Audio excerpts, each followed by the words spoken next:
Jose TV Production.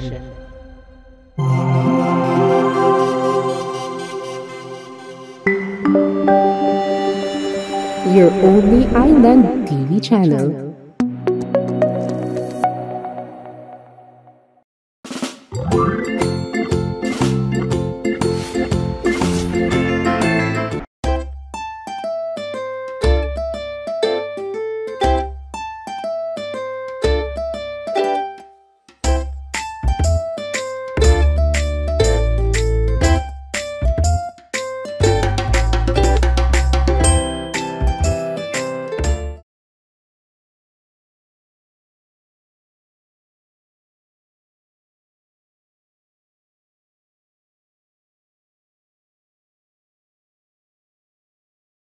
Happy Isabela mga ka-agri! Panibagong episode na naman po tayo sa Agricole Show. Ako po si Lucy Lim, ang inyong host for today's show. So nung nakaraang episode, natalakay natin yung salt production ng City Agriculture Office located at Marang-Marang Barangay. So ngayon naman po ay andito tayo sa ating LGU, Isabela City Forest Park, na kung saan makakasama natin ang ating expert on field, si Sir Alvin Orbrasido. So, Sir Alvin, kamusta po kayong araw?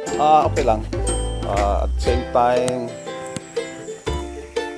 hectic yung schedule, pero at least natin itong time para at least to enlight yung talagang ginagawa namin dito sa Forest Park, especially sa seedling production namin ngayon. Ngayong araw ay natin ngayon yung mga anong ginagawa ng Environment Division dito sa Forest Park, yung seedling production namin, at least isa namin kung ano mga species na produce namin dito sa Forest Park. So ngayon mga ka-agri, meron po tayong talakayan about sa nursery production dito sa Forest Park ng ating Isabela City.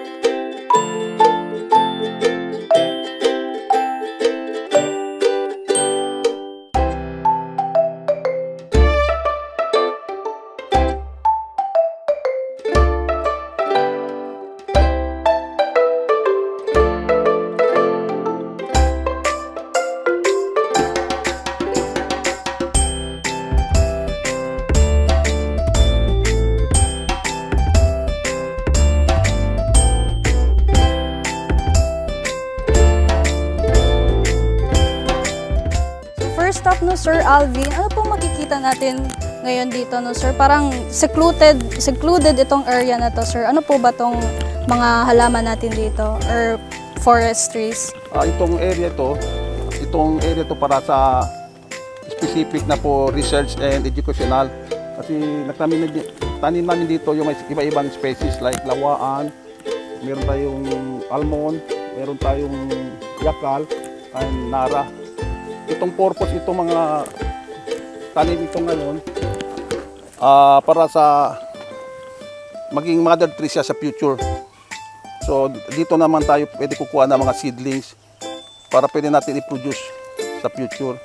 So yung mga binibigyan niyo po ng seedlings is yung mga ating mga farmers, Sir? Sino po ba mga beneficiaries ng ating mga mother plants na to, Sir? Future mother plants? Sa mga national institution, POs, and mga organization na engage sa environment, pwede sila makuha dito mga seedlings. So yun po yung purpose nila, no? Yan. Kasi kung kailangan natin yung ibibigay natin yung seedlings na suitable sa area talaga. Pati at the same time, hindi ito introduce. Ito ang local talaga dito sa atin sa Basilan. So Sir, since meron po kayong mother plant na ini-establish dito, Sir, ano po ba yung management na ginagawa niyo po dito? Yung management na ginagawa namin dito, yung talaga yung i-maintain namin yung cleanliness niya, at the same time yung bolt niya, and then tinitingnan namin kung may sakit siya, kung wala. Kung for example may sakit siya, automatically namin eradicate, alisin, Sir? Alisin. Para at least yung maging ang mother tree, kailangan healthy talaga ang mother tree. Walang pwede dito ma-integrate other species, especially sa mga agricultural product trees. Intended to talaga para sa forest trees lang itong area. Kung ilagay natin ng ibang space, baka mayroon mga disease makapasok dito na hindi maging healthy ang mga kahoy natin for itong trees for mother tree po sa future. May experience na po ba kayo dito, sir, kung saan may nangyari na-infect ng disease yung isang mother plant, sir? Wala pa man. Wala pa. Dito. So, napakahusay ng ating management, no? Wala pa. Zero Wala pa. case. So, ayun. So, ayun nga po mga ka-agri, no? Sa first step pa lang, madami na po tayong nalaman tungkol sa nursery ng ating Isabela City Forest Park. So, ayun po mga ka-agri, no? Tingnan po natin kung ano pa yung mga activities na ginagawa ng ating mga forester dito sa Forest Park ng Isabela City, LGU.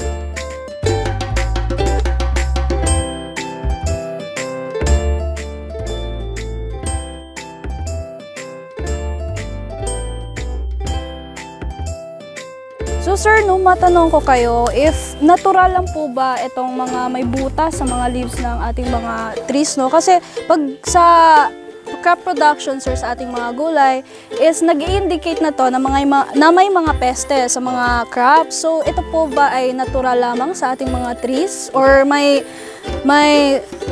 peste ding pumupunta dito sa ating mga trees at kinakain yung mga dahon, sir? Actually, parang itong nakikita ko, ano lang to. Parang meron din man na kunsit yung kumakain ng dahon, pero not exactly na impact talaga yung yung puno. So, for example, yung mga butterfly minsan makuha mo yung ganyan, yung mga tawag yung sa amin yung anak ganyan. Bakit? Pero parang ito normal lang yung ganyan sa Hindi talaga ma-effect. Kung may infected dito, hindi ito maging ganito talaga ang Kalaki. kalaki ang kahoy. Oo nga naman, no? Kasi iba talaga yung paggulay, gulay, at itong mga puno ay puno. Iba yung nila when it comes to, ano po ba, sir, characteristics, no? At yung mga pest infestations. Ayun, mga ka-agri. Next stop tayo. Itong si very real talaga parang magkukuha kasi hindi ito every year may similya na lumalabas. It takes years para ma-develop yung ulit yung puno sa mother tree para pwede magkuha tayo ng similya. Years.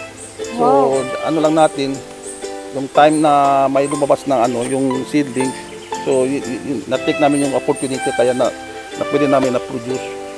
So, marami na namin na-produce, marami rin namin na binigay na. So, may naiwan tayo dito ngayon, mga 4,000 ito yata ngayon.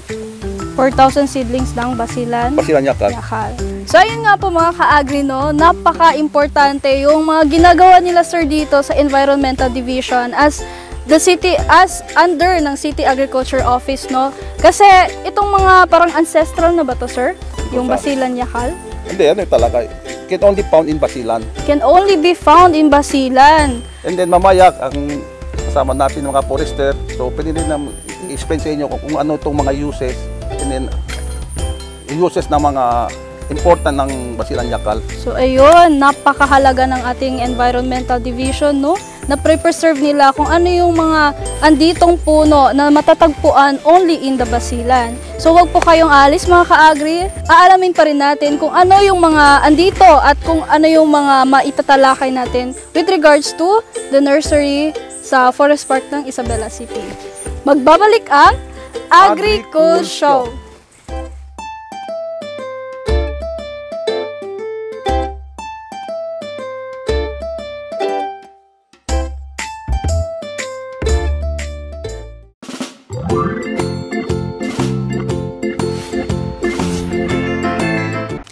So, andito po tayo sa next stop, no? Sir, meron po tayong nakikita dito na white luwaan. Ilang seedlings na po ang na-produce niyo po dito, sir? Estimated, sir. Kasi iba na namin, yung iba na, mga more than 6,000 na ito. 6,000, ang dami, no? Sir, Kasi aside... iba dito meron din doon tayo sa ibang area. Meron tayo doon sa area, ang lawaan. And then meron tayo yung mga maliit. Ayun.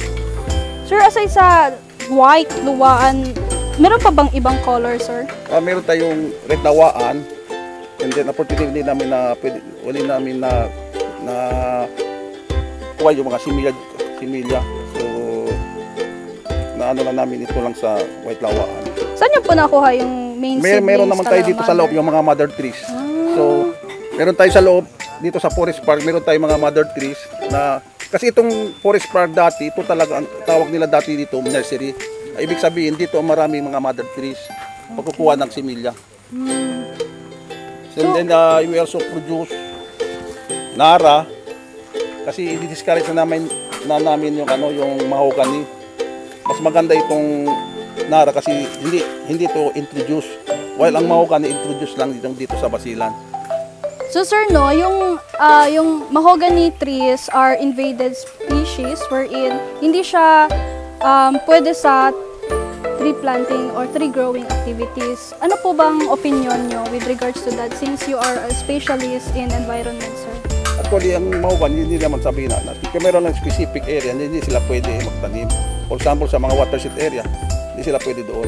Bakit ho, sir? Kasi ang sila fast growing species, madali sila yung mag-consume yung tubig. So pwede man pero hindi talaga suitable. Pwede man pero mas probably hindi pwede. Pwede natin i-abot na tatay dun sa especially sa mga watershed area. So pwede natin yung mas maganda sa water area yung mga native trees.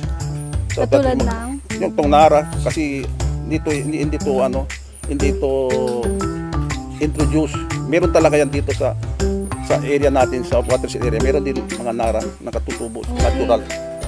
So, sa ating mga ka-agri, at the same time sa mga organization na more on environmental, nagkakaroon ng mga tree planting activities, nalaman natin, na yung mahogany pala ay hindi siya suitable sa mga malapit na i-plant doon sa mga watersheds, na may watersheds kasi madaling sipsipin ng mahogany ang ating mga water, at ang ating mga tubig. So, doon lang siya sa mga, sir, sa mga lang yung plain na pwede. Kasi plain ang purpose ng mahogany is for timber production. Lumber and timber.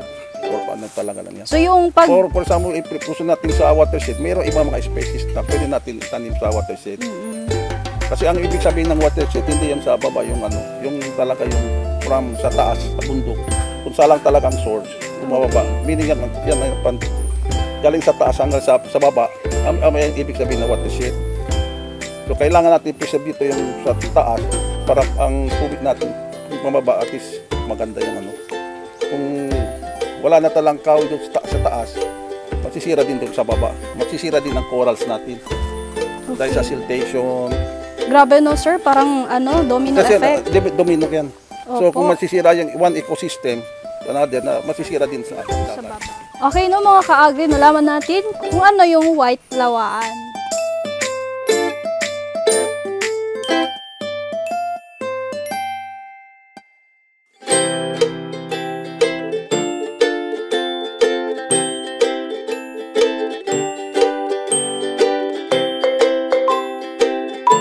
So sir, dito na po tayo sa rubber section. Ilang rubber na po yung na-produce nila, sir?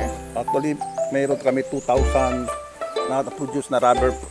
Actually, next month ready na ito for budding na ito mga next month. Ready na ito mag-bud. So, minimal lang ang na-produce namin ang rubber. Kasi nakikita naman natin ngayon ang situation kasi na-impact yung mga rubber. So, kaya tinitingnan namin itong na seedling namin kung may impact ba kung wala. So, that's why limited lang ang ginawa namin ngayon sa rubber. Okay, kasi napapansin po natin dito 2,000. Yung ibang forest nyo is mga 5,000, 6,000, sir. Meron talagang epekto yung disease ng rubber, yung fungi, sir, yung type of disease sa rubber na natamaan dito sa Basilan. So, sa kaalaman ng lahat, yung rubber, itong rubber crop na to, or rubber tree na to, first na natanim is sa entire Philippines is dito sa Basilan. No sir, tama po ba sir? Pioneer itong pioneer na rubber industry ang Basilan. Ngayon sabi nilang Sibugay ang parang mataas kasi ang area natin kunti lang mga area because Basilan is an island. Compare sa ibang lugar, malaking area nila kasi malaki ang production nila compare sa Basilan. Pero ang origin talaga dito sa Basilan ang rubber. Yes. So ayun nga po mga ka-agri, natalakay na natin yung white lawaan at yung rubber trees. So sir, meron pa po ba tayong ibang pupuntahan dito, sir? Meron pa tayong ibang site na sa yung nara na produce namin. So sa ating pagbabalik no mga ka-agri, talakayin natin yung ating mga nara trees na nandito sa nursery ng Forest Park, Isabela City.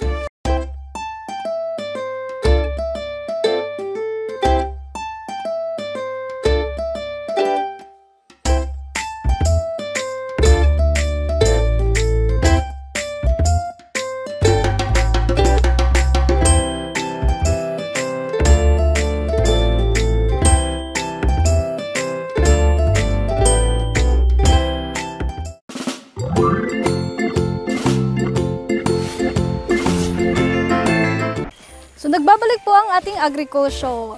So mga ka-agri no, andito na po tayo sa last stop ng ating Nursery Forest Park with Sir Alvin. So Sir Alvin, andito po tayo sa ating pambansang puno ng Pilipinas. Nara.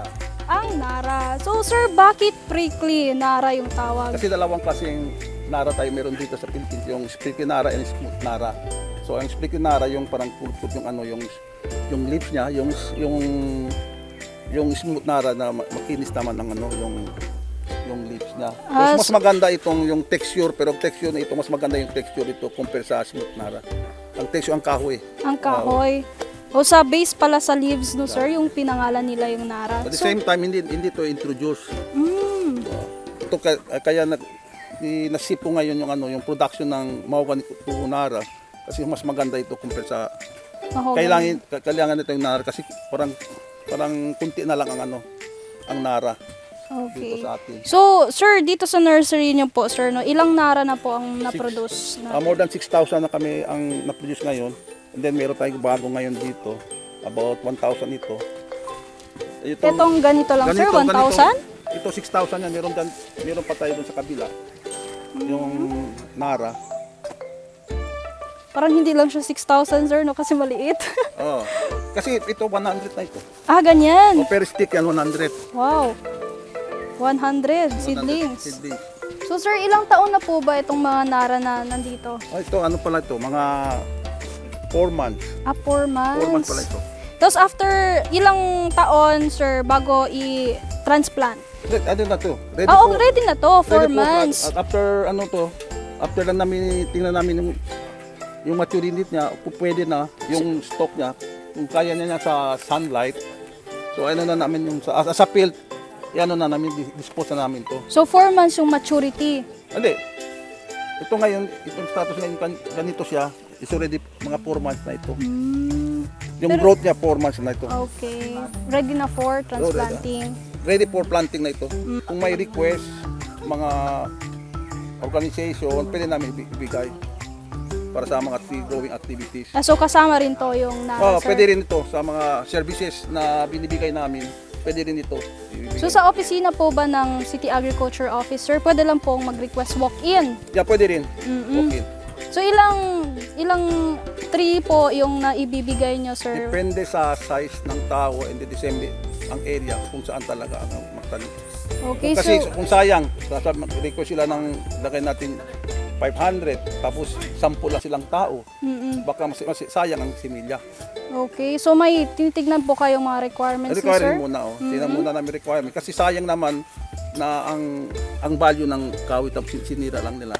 Tama naman. Kaya kailangan natin yung mag-request man sila ng ano, yung similya, kailangan tanim talaga nila. Hindi Okay. lang yung photo ops, kailangan tanim talaga. May monitoring and evaluation Yeah. po ba yung City Agri or yung division nyo po talaga? Yeah, if yung magbigay nagbibisit kayo? kami, yung sa mga sino nag-request na seedlings, nakukonda nilang tree growing activities. So, after sa planting nila, after 3 to 4 months, nag-visit namin sa area. At the same time, hindi lang sa after sa tree planting activities nila, may mga tao namin na monitor kung natanim talaga ba yung mga similya. Yung last time nangyari natin sa Masola, so may natanim tayo 1,000, and then after sa tree planting, inspection namin sa area, marami lang iniwan lang ang similya sa ground, hindi nagtanim. So sayang. Sayang, so kinuha namin yung mga similya, kami na lang nagtanim. That's sad. So sir, pwede po ba natin ma-demonstrate sa ating mga ka-agri kung paano naging ganito, no? Ready for transplanting na yung ating mga forest trees. Okay, pati yung ibig ko sabihin yung yung paano yung polybagging and planting. Yes, sir. Okay. So, sir, meron tayo dyan sa kabilang side. demonstration na po tayo, sir. Pwede natin ipakita kung paano. Okay, let's go.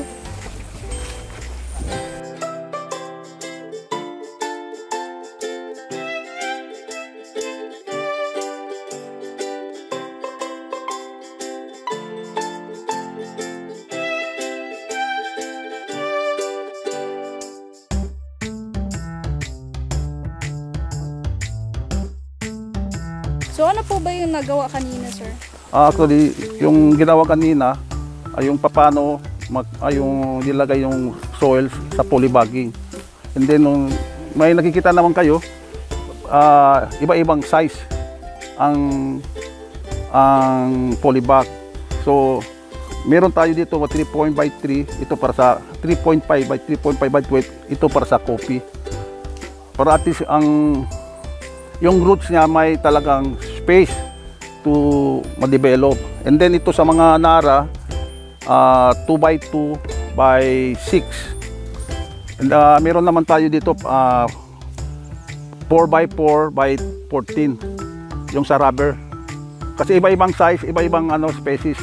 Dito site dito para sa planting. So after ditong area, kung buhay na talaga siya, i-hardening namin, dilagay na namin doon sa kabila. So sir, meron po ba kayong ginagawang soil mixture, no sir, for hardening or Yung sa polybag preparation. Sir? So yung ginagawa namin, kukuha kami ng topsoil, and then namin yung mash talaga, and then i-mix namin ng kunti na yung vermi, yung soil enhancement, and then may kunti na rice hull, and then i-mix namin yun ang nilalagay namin sa mga polybagging. Wala po ba kayong ratio, sir, with regards to that? May lang, yung tansya-tansya. Tansya. Oh, pero at least may na namin yung pagsa-mixture, makita na namin yung talagang tama Yes. Kasi hindi na naman namin yung depende lang sa dami ang polybagging namin. For example, i-target lang namin to, ganun lang din ang i-produce muna namin ng soil. So yun nga po, no, natalakay natin yung ating mga iba't ibang tree species na andito, yung mga management at ilang mga seedlings na yung na-produce ng ating City Agriculture Office sa Environmental Division. Sir, ano po ba yung nakikita po kasi akong parang nyo dito, parang tree nursery pa iba. Ito sa kabila. Oo, sir, ano po ba yan siya, sir? Mga species pa dyan, sir, na iba? Itong yung result ng ng Agri Summit na ang priority natin na yung coffee. That's why ko na diretso na advance na ako ngayon, i-produce ko ng coffee para sa kasi may target tayo na kailangan balik ang coffee industry sa Basilan. So kasi meron naman tayo kasi ang forest hindi lang man lahat protection, meron man tayo production. So yung mga island area sa production area, pwede natin ibigay ito coffee sa mga farmers natin. Yun, napakagaling, no? Advance na mag-isip si sir. Grabe yung pag-target, pag-tumbok ng ating mga goals, di ba? So sir, no? Yun nga po, no, natalakay natin lahat, mga ka-agri, yung ating mga different species dito sa nursery at kung ano yung ginagawa ng ating Environmental Division. So ayun nga po, no, sa susunod mga ka-agri, tatalakayin natin kung ano yung mga management about sa seedling production ng coffee dito sa ating forest park. Ako po si Lucely, ang inyong host. Ako si Alvin Orbisido. Ito po ang show kung saan ibibida kung gaano kakulang agriculture. Ito po ang Agri-Cool Show.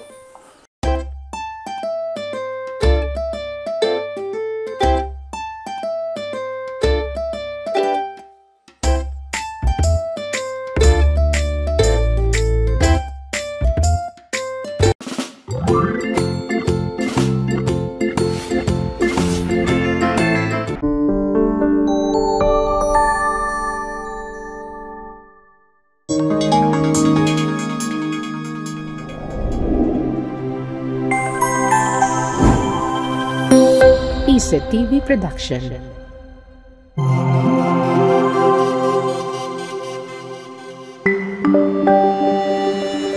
Your only island TV channel.